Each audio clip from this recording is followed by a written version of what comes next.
حضرت عبداللہ ابن عباس رضی اللہ تعالی عنہما، یہ نبی کریم صلی اللہ تعالی علیہ وآلہ وسلم کے چچا حضرت عباس بن عبد المطلب رضی اللہ تعالی عنہ کے بیٹے ہیں۔ عبداللہ بن عباس ایک مشہور نام ہے، آپ مفسر قرآن بھی ہیں۔ نبی کریم صلی اللہ علیہ وسلم نے ان کے لیے علم و حکمت کی دعا ارشاد فرمائی۔ حضرت عبداللہ بن عباس رضی اللہ تعالی عنہما کے فرزند یعنی ان کے بیٹے کا انتقال ہو گیا۔ آپ کی وفات کی خبر سن کر نماز میں مشغول ہو گئے، اور اس نماز کو اتنا دراز کیا، یعنی اتنا طویل کیا، لمبا کیا، یہاں تک کہ لوگ آپ کے بیٹے کو دفنا کر تدفین سے فراغت پا کر دوبارہ واپس لوٹ آئے، اور اس دوران آپ نے اپنی نماز کو مکمل کر لیا۔ لوگوں نے جب اس کی وجہ آپ سے پوچھی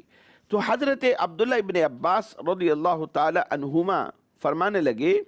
کہ مجھے اپنے اس فرزند یعنی اپنے اس بیٹے سے بہت زیادہ محبت تھی۔ اس کی جدائی کا جو صدمہ ہے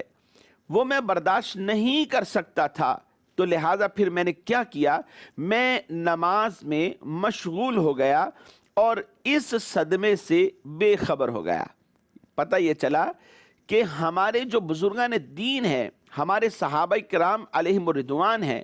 وہ قرآن کریم فرقان حمید کی آیات مبارکہ کا صحیح جو مطلب ہے وہ جانتے تھے، اور اس صحیح مطلب کو جاننے پر وہ اس سے فائدہ بھی اٹھایا کرتے تھے۔ پھر آپ نے یہ آیہ مبارکہ تلاوت بھی فرمائی، وَاسْتَعِینُوا بِالصَّبْرِ وَالصَّلَاةِ وَإِنَّهَا لَكَبِيرَةٌ إِلَّا عَلَى الْخَاشِعِينَ، کہ نماز اور صبر کے ساتھ تم مدد چاہو، یعنی اگر انسان نماز کے ذریعے سے اللہ سے مدد مانگتا ہے اور صبر کے ذریعے سے اللہ رب العزت کی بارگاہ میں وہ مدد مانگتا ہے، تو خالق کائنات نماز اور صبر کے ذریعے اس بندے کو مدد عطا بھی فرما دیتا ہے۔